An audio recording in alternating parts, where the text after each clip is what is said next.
तो आइए आज हम बात करते हैं अगले चैप्टर में, जो कि हमारा सिलेबस जो परिवर्तन हुआ है उसमें चैप्टर मौजूद है। जो हटा है मैं आपको बता दूंगा। कुछ ही टॉपिक में परिवर्तन या लेसन में परिवर्तन किया गया। तो देखिए, सबसे पहले हम बात करते हैं कि जैसे कि हमने पिछले अध्याय में पढ़ा था, लेसन नंबर 9 था हमारा आहार आयोजन।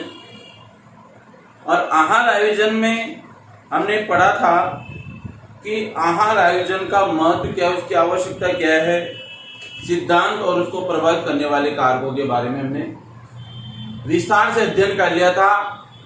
आज इस चैप्टर में हम बात करेंगे कि आहार आयोजन प्रक्रिया किस प्रकार से संपन्न की जाती है। तो देखिए, परिवार में प्रत्येक गृहिणी द्वारा अपने अपने स्तर पर अपने परिवार में आहार आयोजन की प्रक्रिया गृहिणी के द्वारा संपन्न की जाती है।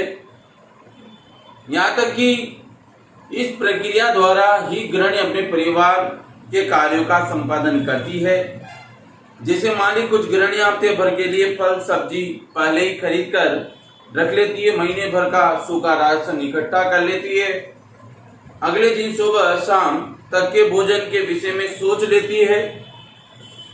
इस अध्याय में हम परिवार के संतुलित आहार की योजना व्यवहारिक प्रक्रिया के बारे में विस्तार से पढ़ेंगे और आहार आयोजन करने से पूर्व उसके सिद्धांतों एवं प्रभावित करने वाले कारकों का ध्यान एक गृहिणी को रखना चाहिए या कारकों का ध्यान रखना चाहिए।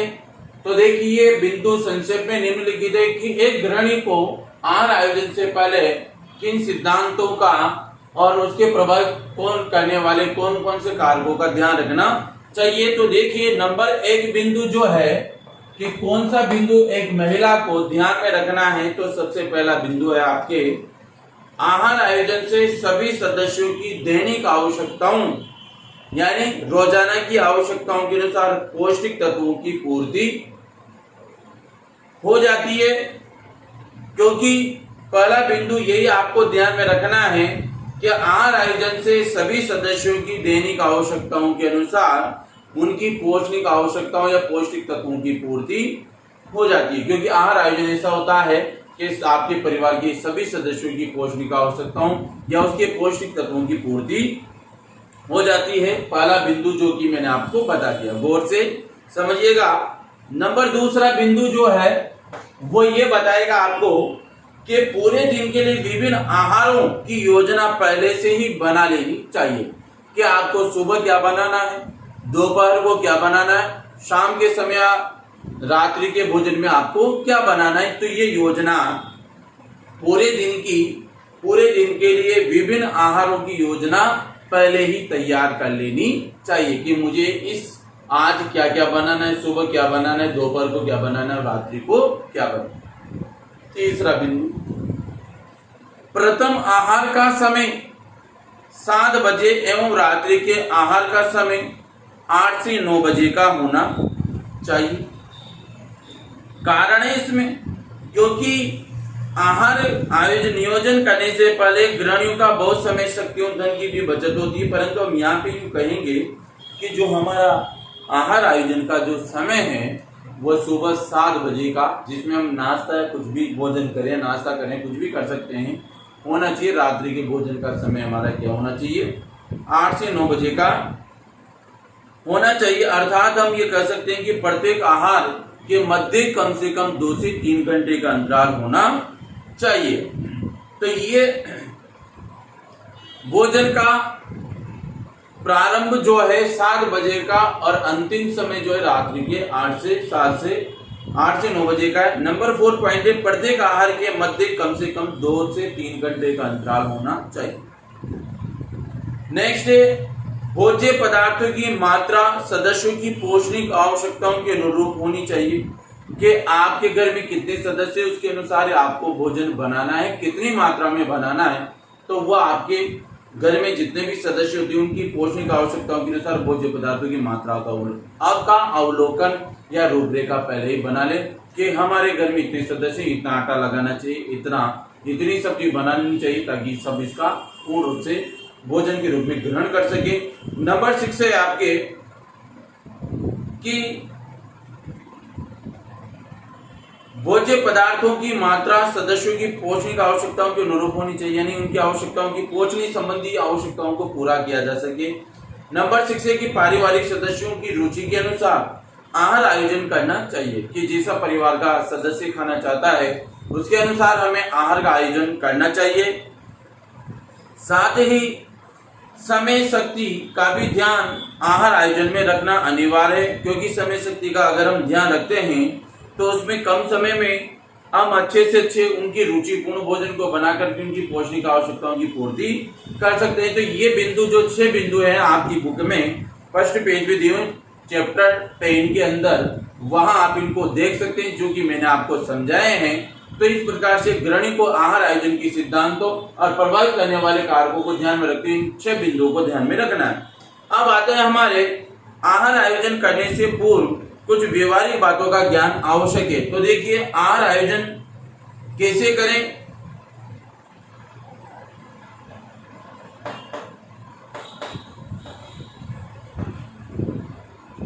आहार आयोजन आपको कैसे करना है उसके बारे में मैं आपको बता दूं इसमें कि किस प्रकार से आपको आहार आयोजन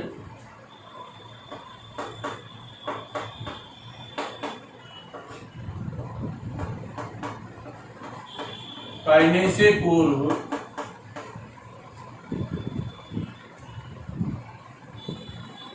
कुछ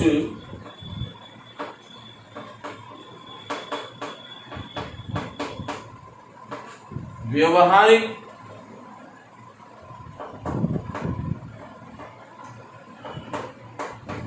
बातों का ज्ञान होना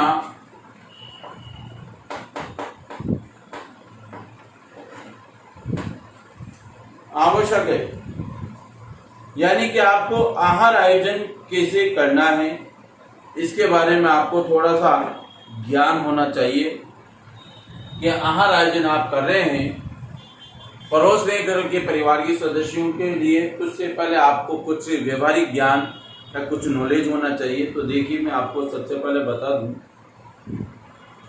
कि आहार आयोजन से पूर्व जो व्यवहारिक ज्ञान है, अगर आप 2 या 3 घरों में भोजन बनाने परोसने की प्रक्रिया का निरीक्षण करें तो आप कई प्रकार के उसमें परिवर्तन देखेंगे। तो सबसे पहला बिंदु है कि आहार आयोजन करने से पूर्व कौन सी बातें हैं। तो पहला बिंदु मैं आपको बताना चाहूंगा कि भोजन बनाने हेतु भोज्य पदार्थों की मात्रा का अनुमान लगा लेना चाहिए, कि कितनी मात्रा में हम कितना भोजन कौन सा बना रहे हैं, कितनी मात्रा में हमें बनाना है, तो उसका अनुमान आप पहले ही लगा लें। अर्थात मैं आपसे कहूंगा कि भोजन बनाने हेतु कच्चे पदार्थ लेने का तरीका हर गृहिणी का अलग अलग होता है। पता है आपको, जिसे मान लीजिए कि रोटी बनाने के लिए कुछ गृहिणियां क्या करती है, मुट्ठी भर के गिनती करते हुए आटा लेती है, मुट्ठी भर के कि कितनी मात्रा में कितने सदस्यों के लिए कितना खाना बनाना है।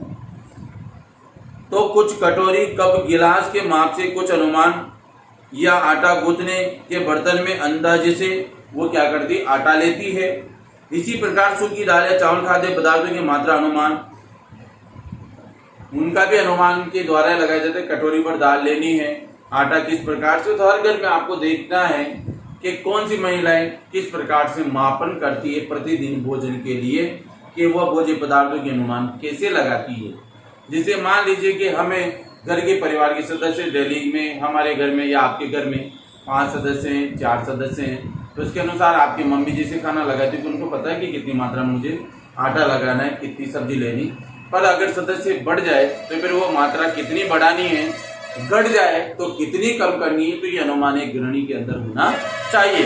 तो हर घर के अंदर ये माप तोल का प्रक्रिया मात्रा अलग अलग प्रकार से ली जाती है। नंबर 2 है आपके कि भोज्य पदार्थों को बनाने की विधियां अलग अलग होती है। कोई कैसे बनाता है, क्योंकि हर घर में भोजन बनाने की कला अलग है। किसी घर में रोटी बहुत सी छोटी और पतली बनाई जाती है, तो कहीं बड़ी और मोटी भी बनाई जाती है, आपने देखा होगा। कुछ घरों में पतली छोटी रोटी बनाई जाती है, तो कई घरों में मोटी रोटी बनाई जाती है। इसी प्रकार दाल भी कहीं गाढ़ी तो कहीं पतली बनाई जाती है। कुछ सब्जियां सूखी रेशे वाली दोनों प्रकार से बनाई जाती है, लेकिन तरी वाली बनाने में प्रयोग के लिए जाने वाले खाद्य पदार्थों पानी की मात्रा पर भिन्न होती है। तो हर घर के अंदर खाना बनाने का तरीका क्या होता है, अलग अलग होता है। कहीं पतली मोटी रोटी, कहीं पतली छोटी है तो कहीं मोटी रोटी, कहीं गाढ़ी दाल है तो कहीं पतली दाल है, कई रेशे वाली सब्जियां हैं तो कहीं आपके तरकारी वाली सब्जियां हैं, तो कई प्रकार के परिवर्तन दिन प्रतिदिन व्यवहारिक बातें एक गृहिणी को ही ध्यान में रखनी होती है कि भोज्य पदार्थों को बनाने की अलग अलग विधियां, कौन सी विधि के द्वारा अपना भोजन तैयार कर रही होती है। नंबर तीसरा पॉइंट है कि घरों में भोजन परोसने वाले बर्तनों में भिन्नता होती है। मान लीजिए देखा होगा आपने, घर में हम जैसे खाना रखते हैं घर के सदस्यों बाहर वाले मेहमानों के लिए, तो परोसे जाने वाले बर्तन कप, गिलास, कटोरी, चम्मच आदि भी अलग अलग माप के होते हैं, एक जैसे नहीं होते हैं। घर के कई वयस्क सदस्यों को दाल सब्जी बड़ी कटोरियों में परोसने है तो छोटे बच्चों को छोटी छोटी कटोरियों में। तो आपको पता है कि घर में रहने वाले सभी सदस्यों के अनुसार उनकी मात्रा के अनुसार कटोरियों का मापन या थालियों का मापन अलग अलग, बड़ों के लिए बड़ी कटोरी, छोटे बच्चों के लिए छोटी कटोरी का मापन किया जाता है। तो यहाँ पर देखिए अलग अलग परिवारों में खाए जाने वाले भोज्य पदार्थों की मात्रा भी अलग अलग होती है, क्योंकि दोनों में ही भोजन परोसने और मापने में प्रयुक्त बर्तन या इकाई क्या होती है, अलग अलग होती है। बड़े परिवार में बर्तन बड़े होंगे, छोटे परिवार में बर्तन छोटे होंगे, तो उनकी इकाई मात्रा अलग अलग होती है कि कौन से कौन बर्तन में कौन भोजन करता है। यहाँ तक कि अपने परिवार के लिए संतुलित आहार का आयोजन करने के लिए संदर्भ इकाई का प्रयोग करना चाहिए। कौन सी इकाई का? संदर्भ इकाई का। संदर्भ इकाई का अर्थ होता है, संदर्भ इकाई का अर्थ में बता दो आपको, ये संदर्भ इकाई, ये क्वेश्चन भी आपके कि संदर्भ इकाई होती क्या है। कि संदर्भ इकाई का अर्थ यह है कि भोज्य पदार्थ यानी खाद्य पदार्थ की कम से कम मात्रा से है जो हमें उस खाद्य पर आधारित व्यंजन बनाने के लिए चाहिए। यानी खाद्य पदार्थ की उस कम से कम मात्रा से, इसका अर्थ उससे लिया गया है कि खाद्य पदार्थ की कम से कम मात्रा जो उसको बनाने के लिए चाहिए उसको हम क्या कहेंगे? संदर्भ इकाई कहते हैं। दोबारा दोहराता हूं कि खाद्य पदार्थ बनाने के लिए खाद्य पदार्थ की कम से कम मात्रा से है इसका, जिससे उस खाद्य पदार्थ को आसानी से बनाया जा सकता है, उसको हम संदर्भ इकाई कहते हैं। संदर्भ इकाई के लिए घर का ही कोई बर्तन प्रयोग में लाया जाता है। इसके लिए तराजू, चम्मच, कप सेट या मापक गिलास का भी उपयोग किया जा सकता है। मान लीजिए कि संदर्भ इकाई के लिए मैं आपसे एक बात करता हूं कि संदर्भ इकाई में आपने मान लिया कि जैसे कि आपको चपाती बनानी है तो आपको सूखी दाल मान लीजिए कि 30 ग्राम आटे से बनी होती है, एक सामान्य आकार की रोटी, तो उसको आप 30 ग्राम आटे के अनुसार जो छोटी आपकी कटोरी होगी उससे माप लीजिए और 30 ग्राम आटे से आपकी एक चपाती बन जाएगी। इसी प्रकार 30 ग्राम सूखी दाल से पकी दाल एक मध्यम आकार वाली कटोरी को भर देती है। तो ये क्या होता है? एक मापन होता है संदर्भ इकाई के लिए। तो इस प्रकार से संदर्भ इकाई के लिए घर का कोई भी बर्तन प्रयोग में लाया जा सकता है। इसके लिए तराजू, चम्मच आदि की कोई आवश्यकता नहीं होती है। तो सीधी सी बात है कि संदर्भ इकाई का तात्पर्य खाद्य पदार्थ की उस कम से कम मात्रा से जो हमें उस खाद्य पदार्थ को बनाने के लिए चाहिए होती है उसको हम संदर्भ इकाई कहते हैं। और आपको पता है कि आहार आयोजन के लिए कच्चे खाद्य पदार्थ की एक संदर्भ इकाई होती है जिसको हम मापन या इकाई के द्वारा माप करके क्या करते हैं, उस भोज्य पदार्थ को बनाने का कार्य करते हैं। तो ये हो गई हमारी संदर्भ इकाई के बारे में मात्रा। इसमें जो सारणी दी हुई है उस सारणी को आपको टैली करना है कि कितनी मात्रा में कौन सी चीज लेनी है, उसके अनुसार हम देखेंगे कि संदर्भ इकाई द्वारा इसमें कौन कौन से भोज्य पदार्थों को बनाया जाता है। तो आज मैंने मात्र आपको संदर्भ इकाई तक और यहाँ पर मैंने आपको आहार आयोजन के सिद्धांतों और प्रभावित करने वाले कारकों के बारे में संक्षेप में इसके 6 बिंदु बताए थे। और आहार आयोजन करने से पूर्व कुछ व्यवहारिक बातों का ज्ञान एक गृहिणी को होना चाहिए, उसके 3 बिंदु या 4 बिंदु मैंने आपको बता दिए। और संदर्भ इकाई के बारे में हमने इसमें बात कर ली कि संदर्भ इकाई क्या होती है। अगले वीडियो में इसकी अगले टॉपिक के बारे में बात करूंगा। Thank you so much.